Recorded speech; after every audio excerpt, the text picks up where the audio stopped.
Olá, sou Marcelo, acadêmico do curso de Teologia PUC Goiás. Venho falar sobre o sacramento da Eucaristia. Então, sacramentos são sinais sensíveis e eficazes à graça de Deus, instituídos por Cristo e confiados à Igreja.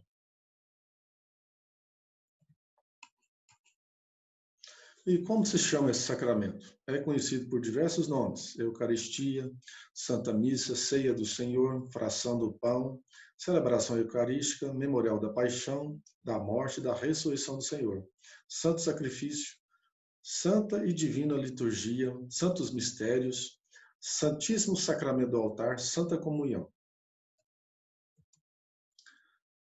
Eucaristia também é economia de salvação, também chamada como economia divina. É aquela que parte da revelação divina, da tradição cristã, que lida com a criação de Deus e a gestão do mundo, especialmente como seu plano de salvação, realizando através da igreja. Do grego, oikonomia, economia, literalmente gestão de uma família ou mordomia. Eucaristia é também um símbolo. Eucaristia é um símbolo que manifesta e promove a fé ou experiência da comunidade cristã. É eficaz e oferece a graça ou o encontro de salvação. Por exemplo, o ressuscitado se torna presente e ativo na igreja. Também outro, que na vida e na morte de Jesus os homens têm acesso a Deus. E também que assim nasce e cresce a comunidade cristã, corpo espiritual do ressuscitado. E novo povo em que Deus recebe culto agradável. Eucaristia, sacramento da salvação. Eucaristia, sacramento da salvação, realizada por Cristo na cruz.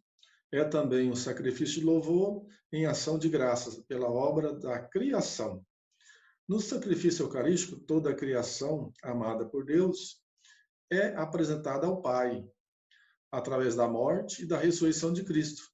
Por Cristo, a Igreja pode oferecer o sacrifício de louvor em ação de graças, por tudo que Deus fez de bom, belo e justo, na criação e na humanidade.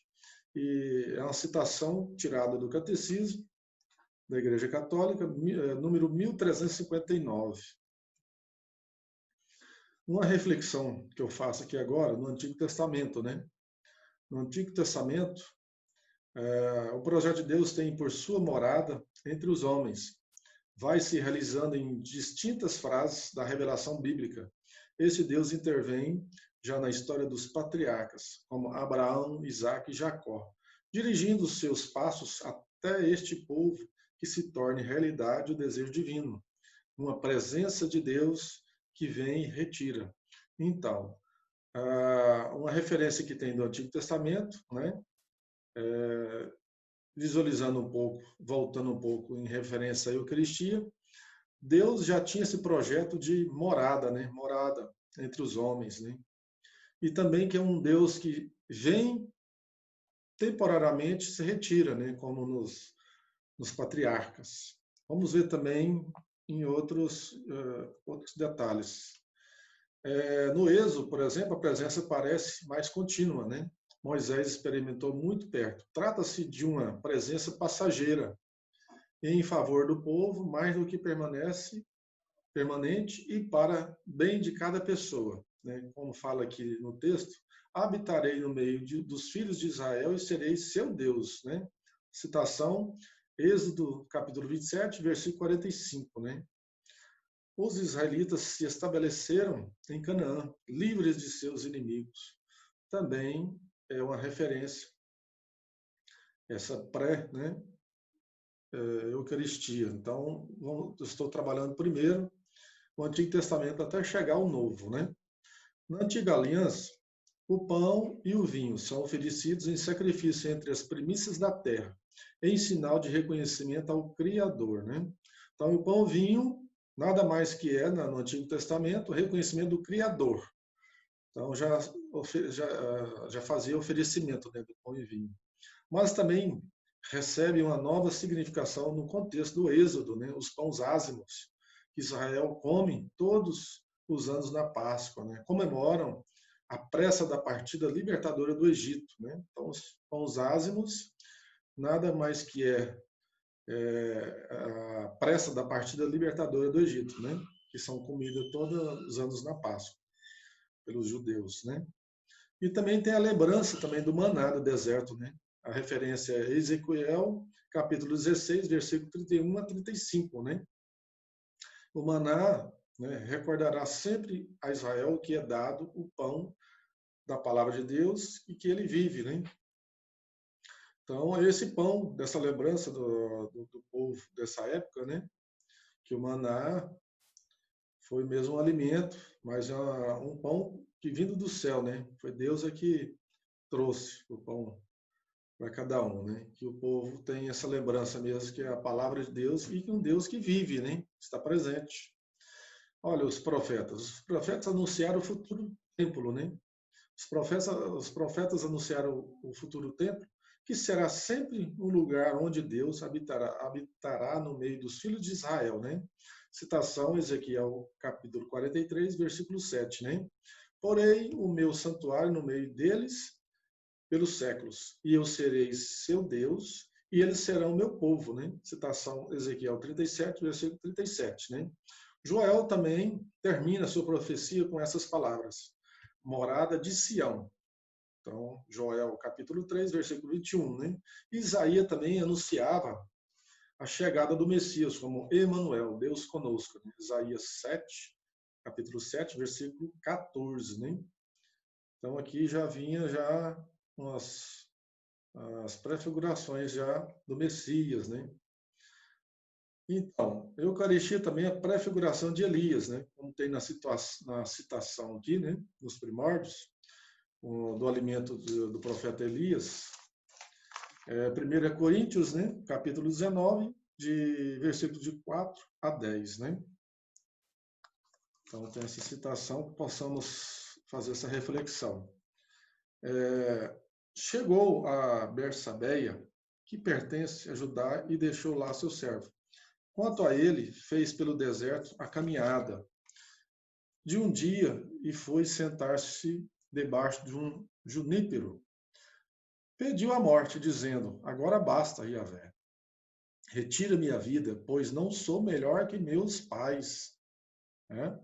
Deitou-se e dormiu debaixo do junípero. Mas eis que um anjo do Senhor tocou e disse-lhe: levanta-te e come. Abriu os olhos e eis que sua cabeceira havia um pão cozido sobre pedras quentes e um cantil de água. Comeu, bebeu e depois tomou e deitou-se. Mas o anjo de Yahvé veio pela segunda vez, tocou e disse: levanta-te e come, pois do contrário o caminho te será longo demais. Levantou-se, comeu e bebeu. Depois, sustentado por aquela comida, caminhou 40 dias e 40 noites até a montanha de Deus, o Horebe. Né? O encontro com Deus. Lá ele entrou na gruta, onde passou a noite. Ele foi dirigida a palavra de Javé nesses termos: que fazes aqui, Elias? Ele respondeu: eu me consumo de ardente zelo por Yahvé dos exércitos, porque os israelitas abandonaram tua aliança, derrubaram teus altares e mataram teus profetas à espada. Fiquei somente eu e procurava tirar minha vida. Então, essa passagem de Elias, né, que passou por uma angústia, né, no coração, como desejou até a morte, sentiu só, né, e que Deus veio em auxílio dele, trazendo o pão. Então, esse pão que trouxe para ele alimentar, que ele se fortaleceu, é uma prefiguração, né, da Eucaristia. Possamos ter essa reflexão, que ele comeu, né, se fortaleceu e caminhou, como a palavra fala, 40 dias e 40 noites, né? Então, uma reflexão muito boa para a gente já começar a adentrar um pouco sobre Eucaristia, né? O Novo Testamento. As primeiras comunidades cristãs experimentaram e confessaram a Jesus Cristo como Salvador. Viveu e morreu para que todos os homens tenham vida em abundância. Referências João 10, capítulo 10, versículo 10. E também uma reflexão também sobre os milagres da multiplicação dos pães, né? Quando o Senhor disse a bênção, partiu e distribuiu os pães pelos discípulos para alimentar a multidão. Então, isso aí, esse gesto de Jesus sobre a multiplicação, né? Que ele parte o pão e distribui, né? É uma prefiguração de superabundância deste pão único da sua Eucaristia. Então, é a superabundância, a reflexão, né? E o primeiro anúncio da Eucaristia dividiu os discípulos, né? Como no anúncio da paixão, os escandalizou. Essas palavras são insuportáveis. Quem as pode escutar? João capítulo 6, versículo 60. A Eucaristia é a cruz, são pedras de tropeço. É o mesmo mistério e não cessa de ser ocasião de divisão. Também vos quereis ir embora? Citação João, capítulo 6, versículo 67. Esse texto também foi tirado do Catecismo Católico, né? Número 1336. Ok? Uma outra reflexão também, a presença do ressuscitado, né? A presença dos ressuscitados na sua comunidade foi experiência decisiva para a comunidade cristã. O fracasso crucificado tinha feito entrar os discípulos em desespero, né? Agora a citação, Mateus capítulo 27, versículo 20, Jesus aparece pela última vez prometendo: eu estarei convosco sempre até o fim do mundo, né? Então Jesus faz uma promessa aqui, né? E São Paulo, a reflexão sobre São Paulo também foi sensível a essa presença do ressuscitado. E o que ele diz? Em cada batizado atualiza-se a ressurreição de Cristo, cujo corpo espiritual da igreja. Aqui ele já vem fazendo a referência, né, do corpo místico, né, já adentrando isso, né. E que bacana aqui também, né, que Jesus fala: estarei convosco até o fim do mundo, né, a promessa de Jesus para cada um de nós. Quantas pessoas que estão em desespero, como os próprios discípulos ficaram em desespero, que passaram por Jesus ali, né? Então, é o momento da gente possa estar fazendo essa reflexão. Jesus está com a gente, né? Aonde que a gente esteja, né? Então, todo batizado, como Paulo fala aqui, todo batizado, né? Tem esse corpo espiritual da igreja, tem essa pertença na igreja, né? É muito bom essa reflexão. Em Cristo temos o acesso a Deus, né? Nos capítulos de 5 a 9 de Hebreus, são decisivos para compreender a novidade do sacrifício e do sacerdócio cristão. A nova oblação não é o sangue dos cordeiros e dos bezerros, o sangue de Cristo que pelo Espírito Santo se ofereceu a si mesmo, né? Então agora fazendo a reflexão sobre o Antigo Testamento com o Novo, né? O Antigo Testamento, né, usava-se animais, né, para fazer a oblação. Hoje a oblação é o Cristo, né? É o Cristo que morreu por nós e ressuscitou para nós, por nós, né? Então, essa reflexão é o próprio Cristo que é a oblação. E também o simbolismo da Eucaristia, né? A ceia. Naquele tempo, né? Nesse sacramento, a igreja expressa e celebra a sua fé cristã. O ponto de referência é a última ceia de Jesus, né? Os primeiros cristãos querem, a todo custo, estabelecer a conexão entre a celebração eucarística que realizam as comunidades e a última ceia de Jesus. Então, naquele tempo, falava muito de ceia, né? Muito de ceia de Jesus. Então, hoje nós já contemplamos essa Eucaristia, mas naquele tempo não tinha um nome já pronto, né? Eucaristia. Então, ao longo dos séculos, isso foi conquistado, né? Foi colocado o nome de Eucaristia. E também, uma outra reflexão que eu coloco aqui também é a presença de comunhão, né? A última ceia é apresentada como uma refeição de Jesus com seus discípulos. Tem uma forma de presença de cada pessoa, uma comunhão e aliança, né? O significado tem os elementos do pão e do vinho. Eram meios em que se alcança e expressa a comunicação, afeta de amizade que tem lugar a sentar-se a comer à mesa, né? Então, essa presença da comunhão, como os primeiros discípulos tinham essa presença física, né, de Jesus, né? E hoje nós temos no sacramento da Eucaristia essa presença física, né, na Eucaristia, que é o próprio Jesus, corpo, alma e divindade, né, essa presença, né? O que vem falar dessa presença, né? Uma comunhão de aliança, que é fazer essa reflexão, né? E também essa comunicação, ter uma comunicação mais próxima, né? Como de família mesmo, né? Essa presença é a intimidade que Deus tem com a gente, né? O próprio Cristo. Agora, uma outra reflexão boa também, no sentido sacrificial novo, né? Por exemplo, a reflexão do lava-pés, né? Que João narra. Em vez de instituição da Eucaristia, o próprio Deus torna-se servidor do homem, né? É o verdadeiro sacrifício representado na última ceia. Significa a entrega que o servidor, movido pelo amor, faz de si mesmo para cumprir o projeto do Pai. Referência João, capítulo 13, de 1 a 20, né? Da instituição da Eucaristia, né? Como Jesus coloca como servidor. Isso é bacana. Um testemunho do nosso Deus, né? Para que a gente tome mesmo esse testemunho dele e colocar em prática, como aqui eu já vou expressar isso, né? Participar da Eucaristia significa recriar esse sacrifício do Senhor, né? Dei-vos o exemplo, né?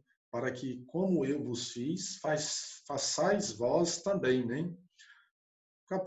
João capítulo 3, versículo 15, né? Então, a partir desse servidor que Jesus coloca, demonstra, tem esse testemunho do próprio Deus servindo ao homem, né? E ele fala também, como eu vos fiz, façais vós também. Seria também um meio de cada um de nós colocar isso no nosso coração, de ser um servo autêntico, né? Um servidor como Jesus foi, né? Outra reflexão, a vida no mundo, né? João, capítulo 6, versículo 51, né? Como diz o Senhor. Eu sou o pão vivo que desceu do céu. Quem dele comer viverá para sempre. O pão que hei de dar é minha carne para a vida do mundo. Outra reflexão também, João, capítulo 6, versículo 34, diz: Eu sou o pão da vida. O que vem a mim jamais terá fome, e o que acredita em mim jamais terá sede. Então, são as promessas bem profundas, né? Ele é o pão da vida, né, que ele está falando, né? Pão vivo descido do céu, né? Quem come desse pão não terá fome, e quem acredita em mim jamais terá sede. Então, é uma palavra que nós possamos fazer essa reflexão, uma promessa do próprio Cristo, né? De estar essa pertença, né? Dessa vida no mundo, né? Ele gerou essa vida, né? Dele ter vindo, ser encarnado na Terra, né? Em nós, fez como nós, né? Humano, ele como é humano e divino, né? Então, uma fonte de expressão mesmo de ter essa pertença com a gente, né? Veio como Salvador, como ele é o pão da vida, né? Isso é muito importante, cada um de nós, com essa reflexão, nos trazer mesmo esse Deus que pertence na nossa história, né? Uma outra reflexão também, fazer isto em memória de mim, né? É como um memorial dando ao termo todo o seu simbolismo, uma celebração comemorativa, né? Mas essa celebração comemorativa também vamos colocar a Santa Missa, que é uma atualização deste memorial, né? Então a missa atualiza, né? Essa celebração que nós fazemos todos os dias, né? Celebrando junto com Cristo, celebrando junto com o sacerdote, né? Então, essa questão de estar atualizando. Deus se faz presente naquele momento, atualiza, né? A missa é única, cada missa é única, né? Outra reflexão aqui, anunciar a morte do Senhor, né? Na celebração eucarística, anunciamos a morte do Senhor até que ele volte, né? A essas últimas palavras sugerem que a Eucaristia é um sacramento do sacrifício de Cristo, né? Enquanto caminhamos na história e na esperança, né? Então, a minha reflexão é essa, né? A parousia, a espera, né? Até que ele volte. Então, toda a missa é rezado, né? É citado no missal, né? Essa parousia, que anunciamos a morte do Senhor até que ele volte, né? Então, nós como os católicos, né? Tem essa reflexão. Nós vivemos à espera de Jesus, né? Muito bem. Agora eu vou falar um pouquinho sobre a presença real. A Eucaristia foi primeiro uma prática da comunidade cristã, tendo vindo depois a reflexão teológica, né? Então, primeiro foi a prática, né? Que era real, era corpo, né? O Cristo estava presente ali, então é a presença real. Mas hoje, para nós, tem várias reflexões também. Vamos ouvir agora aqui a reflexão. São Tomás. A presença do verdadeiro corpo e sangue de Cristo nesse sacramento não é acessível aos sentidos, mas apenas à fé, que se apoia na autoridade divina. Porém, é consequência lógica do amor de Cristo, a qual, para a nossa salvação, assumiu um corpo verdadeiro, a nossa natureza. Então, a reflexão de São Tomás vem falar nada mais do que a fé, né? Que se apoia à autoridade divina. Então, essa fé que cresce em nós, né? Essa presença real, que Jesus Cristo está ali na Eucaristia, né? Está ali em corpo, alma e divindade. Então, o ponto de partida de São Tomás é essa, a fé que apoia na autoridade divina, né?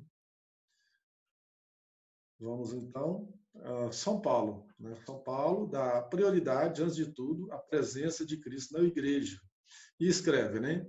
O que se vê aspecto corpóreo, porém, o que se entende tem fecundidade espiritual.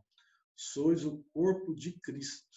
Então, é a reflexão de São Paulo aqui, né, que nós somos corpo de Cristo, né? Uma fecundidade muito grande, né? Mesmo que a gente vê um aspecto corpóreo, né, ali a questão da matéria, né, que ali é o objeto, né, da Eucaristia como um pão, né, que ali é o trigo, né, que a gente vê aquilo lá, mas a nossa inteira, integrando mesmo ao corpo de Cristo, né, a gente colocar mesmo como uma pertença, né, a esse corpo, né, de Cristo, como Cristo é a cabeça, né.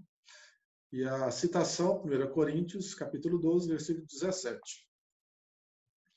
Outra reflexão de Santo Agostinho, né, um dos ícones da nossa história, né, como São Tomás, Santo Agostinho são os pilares, né, da teologia, da filosofia, que são pessoas mesmo de grande escritos, né, de grandes nomes para a nossa reflexão teológica, né.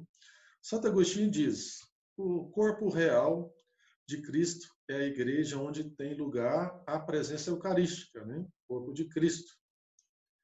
O mistério da igreja manifesta-se e atualiza-se nos símbolos sacramentais, antes da transformação do pão e do vinho na Eucaristia. Dar-se a transformação da comunidade cristã. Distingue também a presença real em figura. A figura não se opõe à realidade e, antes de tudo, um modo de ser real. Então, Santo Agostinho vem colocar novamente também, Santo Agostinho vem pegar também a reflexão de Paulo, né, para introduzir isso aqui do corpo místico, né, e que esse mistério da igreja manifesta e atualiza nos símbolos sacramentais, né, atualiza. E antes da transformação do pão e do vinho, na Eucaristia, essa transformação da comunidade. Então, essa grande reflexão vem nos trazer, quando a gente está na Santa Missa, né, além de ser transformado o pão em corpo, né, a comunidade também se transforma junto, né? Como a missa é a transformação do todo, como Cristo se transforma em corpo, né, de pão para corpo e sangue, né? A comunidade se transforma também, que ela pertence a esse corpo místico, né? Muito interessante essas palavras de Santo Agostinho. Vamos ver agora Concílio de Latrão, né? 1215, o Concílio de Latrão introduziu a nova categoria da transubstanciação. O corpo e o sangue de Jesus Cristo estão presentes de verdade no sacramento do altar, debaixo das espécies de pão e vinho, né? Transubstanciado o pão em corpo e o vinho em sangue pelo poder divino, né? Então aqui o Concílio de Latrão já vem colocar aqui a respeito, né, dessa transubstanciação, né, essa transformação que já do corpo e sangue já transformado, né? Então é de grande valia o Concílio de Latrão, como teve outros dogmas aqui também, outros documentos, mas peguei somente isso que está falando sobre a Eucaristia. Outra reflexão, pão e vinho. Na Eucaristia, devemos afirmar que depois da consagração, permanece os acidentes de pão e de vinho sem sujeito de adesão ou substância. A fé prevalece sobre a lógica racial. Então, o que veio falar isso aqui?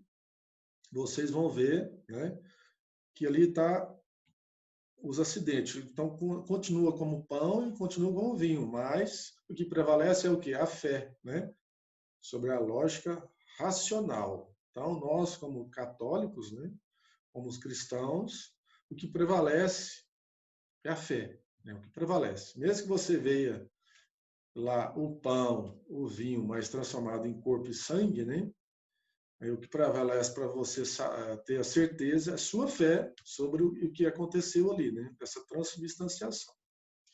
Ok. Vou falar agora sobre os reformadores do século, né, 16. Então, Calvino, né, só admite uma presença espiritual, porém não real. Então, Calvino não acredita que a Eucaristia seja o Cristo que está ali, né? Mas somente espiritual, uma bênção, alguma coisa nesse sentido. O Zwinglio vê só um estímulo para a fé. Ele também não acredita na presença real.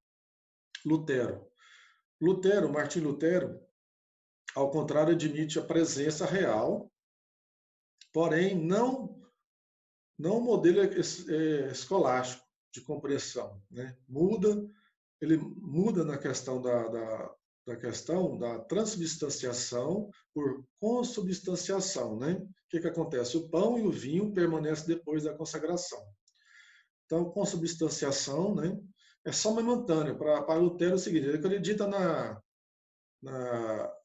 Deus, Jesus está ali, né? Porém real, porém momentâneo e não tem continuidade, né? Então a consagração é só momentânea ali para Lutero e não tem continuidade, como a gente guarda a Eucaristia para levar para os doentes, né?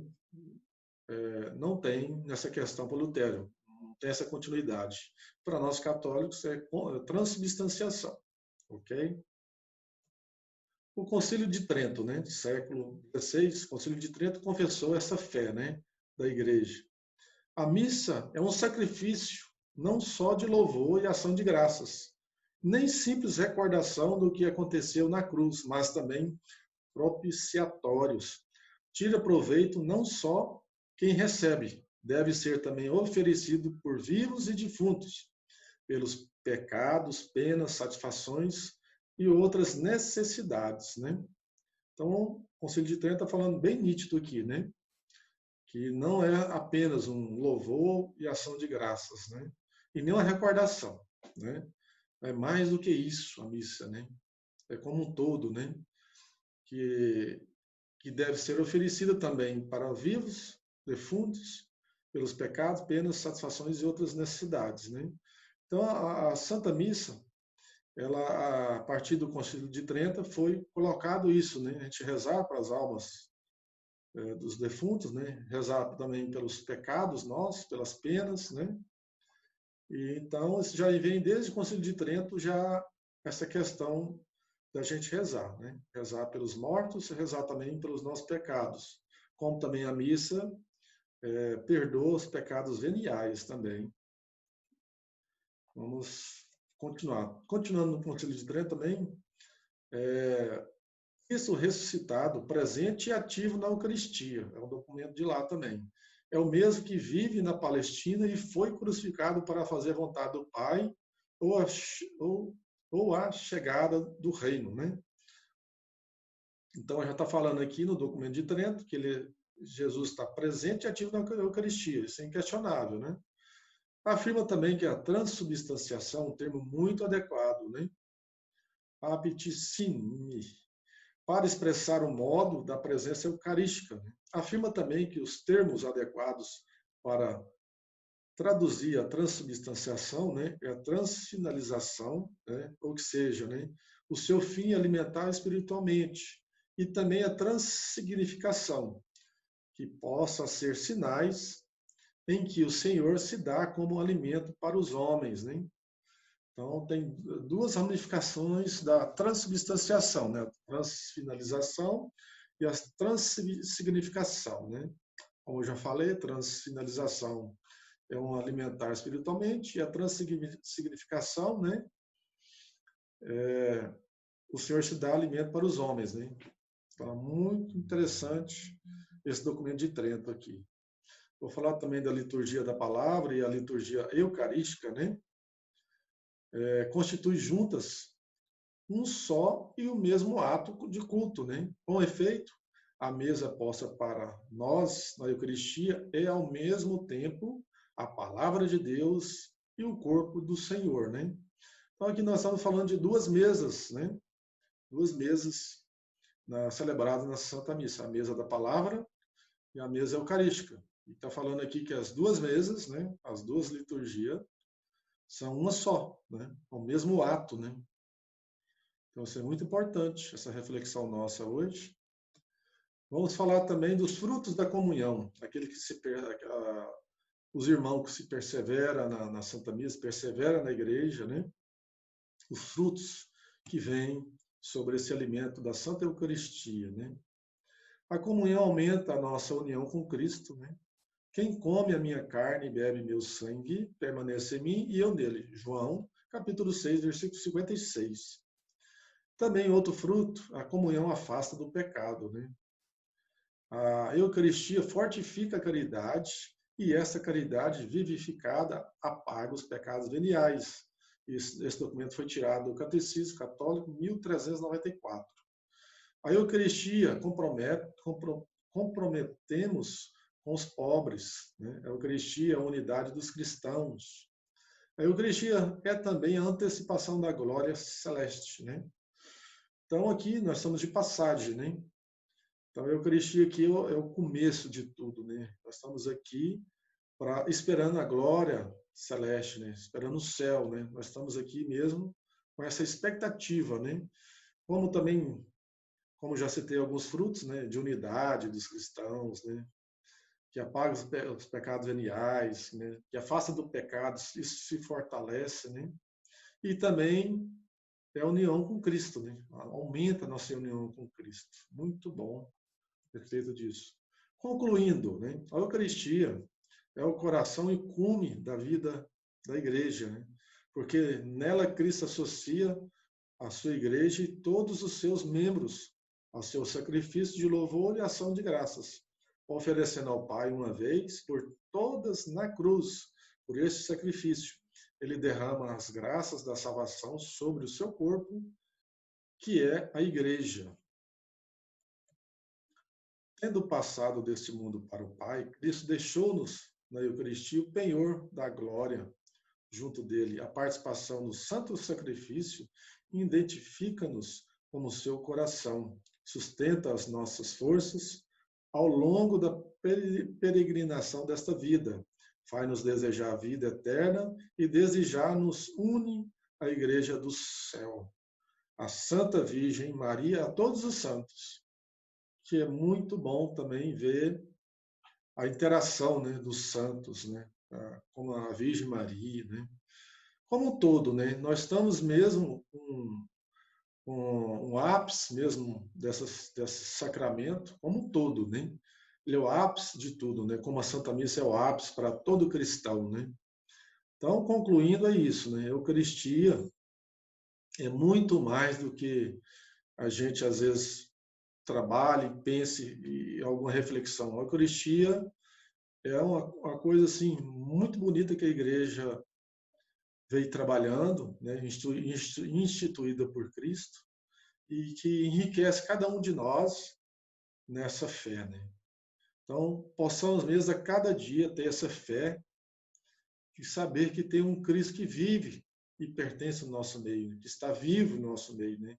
Como ele passou, né, pelo mundo, né? Como ele morreu, né? Como ele ressuscitou, ele está ressuscitado para a gente hoje, né? Com essa grande graça, hoje, concluo com essas palavras, né? Dessa ressurreição de Cristo, dessa Santa Eucaristia no nosso dia de hoje. Que possamos mesmo crer, adorá-lo e bendizer a Cristo como Senhor e Salvador de cada um de nós. Muito obrigado a todos, que tenha uma grande dia com esse Cristo e possa crescer essa fé em cada um de nossos corações. Obrigado.